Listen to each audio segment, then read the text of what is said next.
नमस्कार, आप देख रहे हैं जनता टीवी। मैं हूं आपके साथ अमन त्रिपाठी। बुलेटिन में रुक करेंगे हिमाचल से जुड़ी एक बड़ी खबर बड़ी जानकारी। सीएम सुखविंदर सिंह सुक्खू का प्रयागराज दौरा देखा गया। प्रयागराज से ये बड़ी खबर सामने। सीएम सुखविंदर सिंह सुक्खू का प्रयागराज दौरा देखा गया। उत्तर प्रदेश में भारत जोड़ो न्याय यात्रा में शामिल हुए सीएम सुक्खू। राहुल गांधी के साथ इस दौरान सीएम सुक्खू दिखाई दिए। राहुल गांधी की भारत जोड़ो न्याय यात्रा प्रयागराज पहुंची। इस मौके पर सीएम सुखविंदर सिंह सुक्खू का प्रयागराज दौरा देखा गया, जहां भारत जोड़ो न्याय यात्रा में सीएम सुक्खू शामिल हुए। राहुल गांधी के साथ नजर आए सीएम सुक्खू। सीएम सुखविंदर सिंह सुक्खू का प्रयागराज दौरा देखा गया है। बड़ी खबर, बड़ी जानकारी आपको बता रहे हैं। इस दौरान भारत जोड़ो न्याय यात्रा में सीएम सुक्खू शामिल हुए। राहुल गांधी के साथ इस दौरान सीएम सुक्खू दिखाई भी दी। राहुल गांधी की भारत जोड़ो न्याय यात्रा उत्तर प्रदेश के प्रयागराज पहुंची, जहां पर सीएम सुखविंदर सिंह सुक्खू भी प्रयागराज पहुंचे, जहां वो राहुल गांधी की भारत जोड़ो न्याय यात्रा में शामिल होते नजर आए। भारत जोड़ो न्याय यात्रा में शामिल हुए सीएम सुखविंदर सिंह सुक्खू। ये बड़ी खबर, बड़ी जानकारी।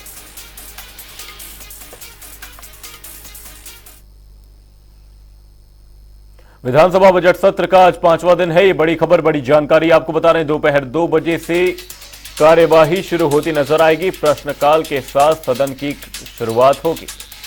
वहीं प्रश्नकाल में कुल 34 तारांकित प्रश्न पूछे जाएंगे। वहीं बजट अनुमान पर सामान्य चर्चा शुरू की जाएगी। विपक्ष सरकार को इस दौरान घेरने की कोशिश करेगा। विपक्ष ने बजट को निराशाजनक बताया है। वहीं इस दौरान छूटे विषयों को मुद्दा बनाने की कोशिश विपक्ष द्वारा की जाएगी। 4 दिनों तक बजट अनुमान पर चर्चा होती नजर आएगी। विधानसभा बजट सत्र का आज 5वां दिन है। ये बड़ी खबर, बड़ी जानकारी। दोपहर 2 बजे से सदन की कार्यवाही शुरू होती नजर आएगी। वहीं प्रश्नकाल के साथ सदन की शुरुआत होगी। साथ ही आपको बता दें, बजट अनुमान पर सामान्य चर्चा शुरू होगी। विधानसभा बजट सत्र का आज 5वां दिन है। ये बड़ी खबर, बड़ी जानकारी आपको बता रहे हैं। दोपहर 2 बजे से कार्यवाही शुरू होती नजर आएगी। वहीं प्रश्नकाल के साथ सदन की शुरुआत होगी। बजट अनुमान पर सामान्य चर्चा शुरू होगी। विधानसभा बजट सत्र का आज 5वां दिन है। ये बड़ी खबर, बड़ी जानकारी आपको बता रहे हैं। दोपहर 2 बजे से कार्यवाही शुरू होती नजर आएगी। हिमाचल विधानसभा बजट सत्र का आज 5वां दिन है। प्रश्नकाल के साथ सत्र की शुरुआत होती नजर आएगी।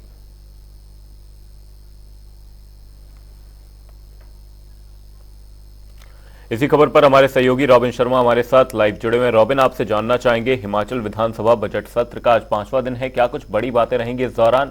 वहीं विपक्ष की आज क्या कुछ रणनीति होगी? जी बिल्कुल, देखिए मन, हिमाचल प्रदेश विधानसभा सत्र का ये आज 5वां दिन है और बीते शनिवार को मुख्यमंत्री सुखविंदर सिंह सुक्खू ने बजट पेश किया था विधानसभा के अंदर। उसको लेकर अब जो है सदन के बाहर भी गहमा गहमी बनी हुई है, जहां एक और पक्ष इसे लगातार एक सकारात्मक बजट बता रहा है और आशाओं से भरा हुआ बजट बता रहा है, तो वहीं दूसरी ओर विपक्ष जो है वो लगातार इस बजट को लेकर सरकार को घेरने का प्रयास कर रहा है। विपक्ष के तमाम बड़े नेता जो बजट है उसको लगातार निराशाजनक बचा चुके हैं। तो भले ही हिमाचल प्रदेश में आज जो है पारा लुढ़का हुआ नजर आ रहा है और जो सर्द है वो मौसम बना हुआ है, लेकिन विधानसभा के अंदर आज गहमा गहमी बढ़ती हुई नजर आ सकती है, क्योंकि आज से बजट को लेकर चर्चा शुरू होगी। 4 दिनों तक ये बजट पर चर्चा चलने वाली है और इसमें तमाम वो मुद्दे सामने आएंगे, उन पहलुओं पर बात होगी जिनको लेकर पक्ष और विपक्ष लगातार सदन के बाहर भी आमने सामने नजर आ रहे हैं। खासतौर पर विधानसभा के अंदर बात करें तो विपक्ष लगातार सरकार के इस नए बजट को निराशाजनक बता चुका है, तो वहीं इसको लेकर अब उन पहलुओं पर चर्चा होगी जिनको सरकार ने कहीं ना कहीं विपक्ष की ओर से कहने को मिल रहा है कि उन मुद्दों को सरकार ने छोड़ दिया जो बहुत महत्वपूर्ण थे, तो उन पर भी आज अंदर चर्चा होगी। देखिए, एक महत्वपूर्ण बात यह भी है कि बीते कल ही हिमाचल प्रदेश के कैबिनेट मंत्री विक्रमादित्य सिंह है, उनकी एक पोस्ट काफी सुर्खियों में है। उन्होंने अपनी पोस्ट में लिखा था कि कुछ जिन पहलुओं को छूट गए हैं, जिन वर्गों का जिक्र छूट गया है, उन्हें उन्होंने अधिकारियों की गलती बताया था। तो निश्चित तौर पर उसको लेकर भी सदन के अंदर जो है गहमा गहमी बढ़ सकती है। एक सरकार के पास एक बचाव करने के लिए एक और वजह हो गई है, तो वहीं दूसरी ओर विपक्ष के पास एक और मुद्दा हो गया है सरकार को घेरने के लिए। तो निश्चित तौर पर सदन के बाहर की जो चर्चाएं है वो अब सदन के अंदर भी होगी, और सदन के अंदर भी जो विपक्ष है वो लगातार सरकार पर हमले करता रहेगा। तो वहीं जहां डिफेंस मोड में आज से जो है सत्ता पक्ष खेलता हुआ नजर आएगा और अपने बजट को कहीं ना कहीं हर पहलुओं पर एक बेहतरीन बजट और एक सकारात्मक बजट साबित करने की कोशिश करता हुआ नजर आएगा। जी अमन। विधानसभा बजट सत्र का ये 5वां दिन होगा। बहुत बहुत धन्यवाद रॉबिन तमाम जानकारी के लिए। बजट अनुमान पर सामान्य चर्चा शुरू होती नजर आएगी। प्रश्नकाल के साथ सत्र की शुरुआत होगी।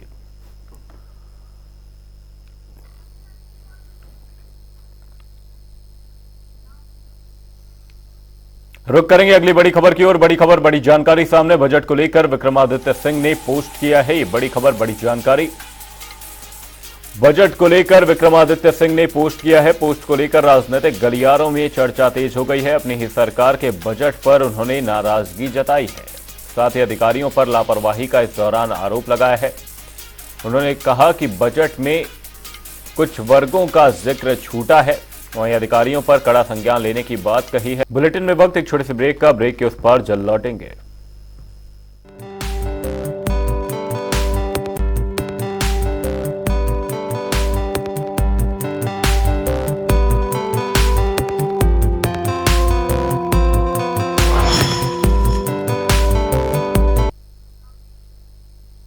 ब्रेक के बाद आपका स्वागत है। आप देख रहे हैं जनता टीवी। रुक करेंगे अगली खबर की ओर। हिमाचल विधानसभा में मुख्यमंत्री सुखविंदर सिंह सुक्खू ने अपने कार्यकाल का दूसरा बजट पेश किया। उन्होंने वित्त वर्ष के लिए 58,444 करोड़ का बजट पेश किया। इसको लेकर प्रदेश भर से अलग अलग प्रतिक्रियाएं सामने आई। राजकीय अध्यापक संघ के अध्यक्ष वीरेंद्र चौहान ने बजट को सराहनीय बताया है। उन्होंने कहा कि इस बजट में सरकारी कर्मचारियों का भी ध्यान रखा गया। पिछले कल 2024-25 के लिए माननीय मुख्यमंत्री सुखविंदर सिंह सुक्खू जी ने जो विधानसभा के पटल पर बजट रखा है वो बजट 58,444 करोड़ का बजट है, और जो कि पिछले साल जो बजट था वो 56,000 करोड़ के आसपास का बजट था। लगभग 2,000 करोड़ का बजट जो है उसमें वृद्धि हुई है इस बार के बजट में। इस बजट में मैं ये कहूँगा कि कर्मचारियों के लिए, युवाओं के लिए, किसानों के लिए, महिलाओं के लिए और जो वर्किंग क्लास है या लेबर क्लास है उन सब का इसमें ज़रूर ध्यान रखा गया है। प्रदेश के बजट को लेकर आम जनता में काफी उम्मीदें थी। आज मुख्यमंत्री सुक्खू ने जब बजट पेश किया तो प्रदेश भर से प्रतिक्रियाएं सामने आई। कुछ लोगों ने जहां इस बजट की सराहना की तो कुछ लोगों ने बजट में कमियां गिनाई। आप भी देखिए बजट को लेकर क्या है लोगों की राय।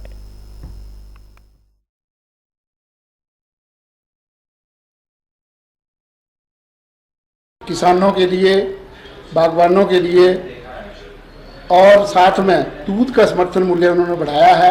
किसानों के जो है वो हर पंचायत में क्लस्टर बनाकर जो योजना दी है वो बहुत अच्छी है। और साथ में हमीरपुर जिला के लिए बहुत गर्व की बात है कि उन्होंने 100 करोड़ रुपए का कैंसर अस्पताल दिया है। सुक्खू सरकार ने बहुत अच्छा बजट पेश किया हुआ है। किसानों के हित की बात की है और बहुत मतलब प्रोग्रेसिव किसानों के लिए भी बहुत बढ़िया है, छोटे किसानों के लिए भी बहुत बढ़िया है। इससे आय जो है दुगनी होगी और हर चीज़ में इसने अच्छा ही किया है। बहुत अच्छा बजट है। ये बस जो सीएम सुक्खू साहब ने पेश किया है वो आम जन के हित, आम जन की सुविधाओं को देखते हुए और किसानों के प्रति समर्पित बजट है, जो किसानों के हित बजट है।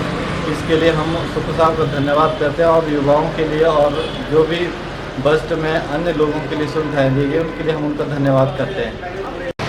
हमारे लिए सबसे महत्वपूर्ण है कि जो सबसे ज़्यादा मैन फोर्स है, सबसे ज़्यादा जो मेहनत करने वाले लोग हैं, जो गरीब तबका है, खासतौर पे मनरेगा का मजदूर है, उसके लिए उन्होंने दिहाड़ी 240 से बढ़ाकर 300 रुपये की है। वो स्वागत योग्य कदम है। मगर विभाग का ये है कि जो दिहाड़ी 240 रुपये की गई है वो जो उससे पहले हिमाचल प्रदेश के अंदर 212 रुपये मिलती थी, उसमें से 198 रुपये केंद्र से और बाकी राज्य का हिस्सा था। जब से सुक्खू सरकार बड़ी है तब से राज्य का कोई भी हिस्सा मनरेगा के मजदूरों को मिल नहीं रहा है और जो पैसा है राज्य की तरफ से नरेगा के लिए बजट जारी होता था वो बजट जारी नहीं कर रहे हैं। जो हमारी प्रदेश सरकार ने इस बार बजट पेश किया वो आम लोगों के लिए अच्छा नहीं है। ये तो कुछ चलते कुछ किसान लोगों के लिए थोड़ा अच्छा है, अदरवाइज ये बजट बिल्कुल अच्छा नहीं है। व्यापारी के हिसाब से किस तरह? व्यापारियों के लिए तो बिल्कुल ही नाकामयाब रहा इस बार का बजट। इससे पहले की सरकार भी थोड़ी अच्छी थी, उनका बजट थोड़ा अच्छा होता था, इस बार तो बिल्कुल ही घटिया।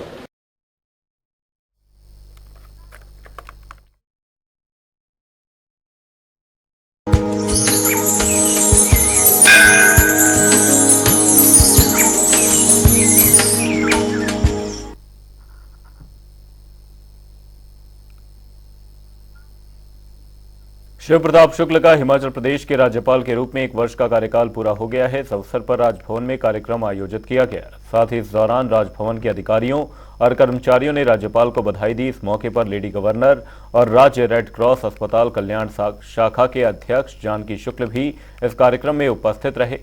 राजभवन के स्टाफ से संवाद करते हुए राज्यपाल ने विभिन्न क्षेत्रों में सहयोग और सहभागिता के लिए प्रदेशवासियों का आभार व्यक्त किया। उन्होंने कहा कि उनका 1 वर्ष का कार्यकाल संतोषजनक रहा।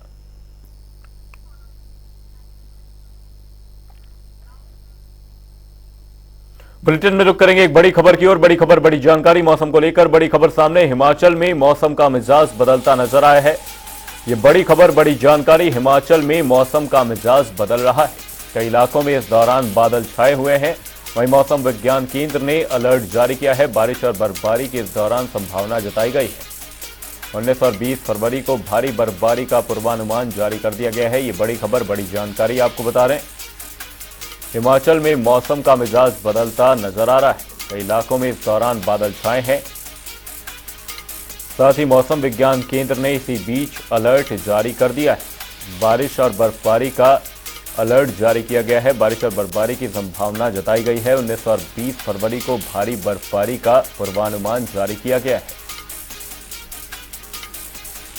हिमाचल में मौसम का मिजाज बदलता नजर आ रहा है। कई इलाकों में बादल छाए हुए हैं।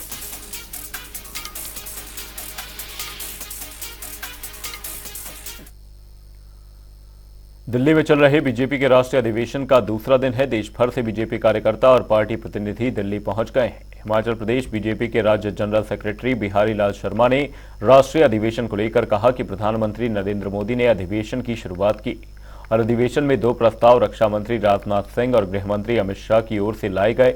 वहीं हिमाचल से नाता रखने वाले बीजेपी के राष्ट्रीय अध्यक्ष जगत प्रकाश नड्डा ने अपने अध्यक्षीय भाषण में पिछले 10 वर्षों में बीजेपी के कार्यक्रमों को लेकर जिक्र किया। भारतीय जनता पार्टी के राष्ट्रीय अधिवेशन का आज दूसरा दिन है। विशेष रूप से इस अधिवेशन का उद्घाटन देश के यशस्वी प्रधानमंत्री आदरणीय नरेंद्र मोदी जी ने किया और इस अधिवेशन के उद्घाटन अवसर पर आदरणीय जगत प्रकाश नड्डा जी ने अपने अध्यक्षीय भाषण में पिछले 10 वर्षों में जिस प्रकार से भारत दुनिया का सर्वश्रेष्ठ राष्ट्र बनने की ओर आगे बढ़ रहा है, उसका उल्लेख उन्होंने अपने अध्यक्षीय भाषण में किया। विशेष रूप से इस राष्ट्रीय अधिवेशन में 2 प्रस्ताव आए हैं। विशेष रूप से देश के रक्षा मंत्री आदरणीय राजनाथ सिंह जी ने और देश के गृह मंत्री आदरणीय अमित शाह जी ने राजनीतिक परिस्थिति पर प्रस्ताव रखा और राजनाथ सिंह जी ने विकसित भारत मोदी जी की गारंटी इस विषय पर प्रस्ताव रखा। विशेष रूप से इन दोनों प्रस्तावों में अपने देश को दुनिया का सर्वश्रेष्ठ राष्ट्र बनाने के लिए भारतीय जनता पार्टी का और विशेष रूप से आदरणीय मोदी जी का जो सपना है, उस सपने को साकार करने के लिए देश भर से आए हुए कार्यकर्ताओं को आह्वान भी किया। बिलासपुर के विजयपुर में स्थित चेतना संस्था का रजत जयंती समारोह 20 फरवरी को आयोजित किया जाएगा। चेतना संस्था की संस्थापिका डॉक्टर मल्लिका नड्डा ने बताया कि विजयपुर में होने वाले समारोह में राज्यपाल शिव प्रताप शुक्ल बतौर मुख्य अतिथि शिरकत करेंगे। वहीं सेवा इन एक्शन की अध्यक्षता रूमा बनर्जी और एबीवीपी के पूर्व राष्ट्रीय संयुक्त संगठन सचिव सदाशिव राव देवेश्वर विशिष्ट अतिथि के रूप में उपस्थित होंगे। चेतना संस्था का रजत जयंती वर्ष का आयोजन हम कर रहे हैं और 20 फरवरी को वार्षिक उत्सव चेतना संस्था के ही प्रांगण में विजयपुर में आयोजित किया गया है। हमारे इस कार्यक्रम के मुख्य अतिथि महामहिम राज्यपाल जी होंगे और मैं सभी को सादर आमंत्रित करती हूं कि हमारे इस उत्सव में भाग लेके चेतना संस्था के कार्य को अपना आशीर्वाद प्रदान।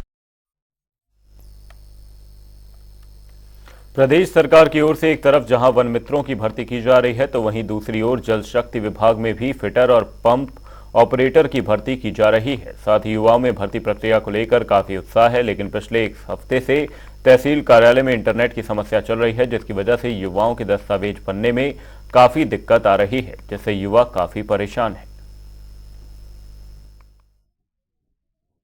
आज सुबह भी मैंने जो हमारे डीलिंग हैंड क्लर्क हैं उनसे बात की तो उन्होंने ये बताया कि आज सुबह से मैं ट्राई कर रहा हूँ, परंतु इंटरनेट कनेक्टिविटी ना होने के कारण काफ़ी समस्याएं आ रही हैं और बाकी जितने लोगों के प्रमाण पत्र बनाने हैं लोग दूर दूर से काफ़ी परेशान होकर आ रहे हैं यहाँ, और उनको भी हम बार बार यही बोल रहे हैं कि ये समस्या है, परंतु उनकी समस्या को देखते हुए अपने फ़ोन पर से ही उनके जो प्रमाण पत्र हैं उनको अप्रूव करना पड़ रहा है।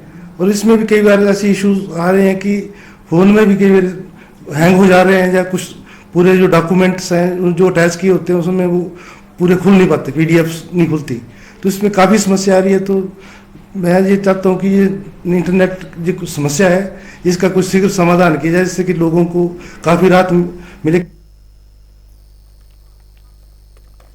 नाहन में स्वास्थ्य विभाग की विशेष बैठक का आयोजन किया गया। मुख्य चिकित्सा अधिकारी डॉक्टर अजय पाठक ने बैठक की अध्यक्षता की। इस बैठक में पोलियो अभियान को लेकर विस्तृत चर्चा की गई। मुख्य चिकित्सा अधिकारी ने कहा कि सिरमौर जिला में आगामी 3 मार्च को कुल 60,803 बच्चों को पोलियो की दवा पिलाई जाएगी और इसके लिए 538 पोलियो बूथ बनाए गए हैं। उन्होंने कहा कि पोलियो की दवा पिलाने के लिए विभाग की ओर से करीब 2100 कर्मचारियों की तैनाती की गई है। 3 मार्च को नेशनल इम्यूनाइजेशन डे मनाया जा रहा है, जिसमें पल्स पोलियो के अंतर्गत 2 बूंदें पिलाई जाएंगी पोलियो ड्रॉप्स की, जो भी एलिजिबल बच्चे होंगे उन बच्चों को। हमारे पास जिला सिरमौर की अगर हम बात करें तो हमारे पास 60,803 बच्चे हैं जिन्हें ये दवाई पिलाई जानी है, और इन 60,803 बच्चों को दवाई पिलाने के लिए हमने 538 बूथ बनाए हैं। 538 जगह पे इनको दवाई पिलाई जाएगी, जिसके लिए हमने 2152 लोगों को डिप्लॉय किया है, जो लोग इस काम को अंजाम देंगे। पहले दिन दवाई बूथ पे पिलाई जाएगी, दूसरे और तीसरे दिन हम घर में जाके पॉप अप राउंड करेंगे, जिसमें लगभग जो हैं 95,426 घरों में हमारी टीम जाएंगी और जाके देखेंगी कि हर बच्चे को दवाई पिला दी गई है या नहीं पिलाई गई है। बुलेटिन में फिलहाल के लिए सिर्फ इतना ही। जय गणेश जनता डे पर खबरों का सिलसिला रहेगा जारी। तब तक के लिए नमस्कार।